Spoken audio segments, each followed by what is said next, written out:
ములుగు జిల్లా ఏటూరు నాగరం డివిజన్లోని తాడ్వాయి, మంగపేట, కన్నాయగూడ మండలాల్లో బీఆర్ఎస్ శ్రేణులు ఆందోళనకు దిగారు. కాంగ్రెస్ సర్కారు రైతులను మోసం చేసిందని మండిపడ్డారు. ఎన్నికల సమయంలో ఎలాంటి షరతులు లేకుండా రైతులందరికీ 2 లక్షల రుణమాఫీ చేస్తామని చెప్పిన కాంగ్రెస్ నేతలు ఇప్పుడు షరతులు విధించడం ఏంటని ప్రశ్నించారు. వెంటనే రైతులందరికీ ఎలాంటి షరతు లేకుండా 2 లక్షల రుణమాఫీని ఎలాంటి డిమాండ్ చేశారు.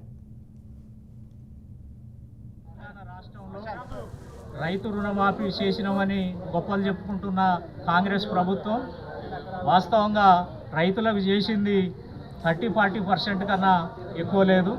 మా మంగపేట మండలంలో ప్రతి గ్రామంలో కూడా 100 మంది రైతులు రుణాలు తీసుకొని ఉంటే ఏ 10 మందికో 20 మందికో 30 మందికో రుణమాఫీ జరగడం జరిగింది.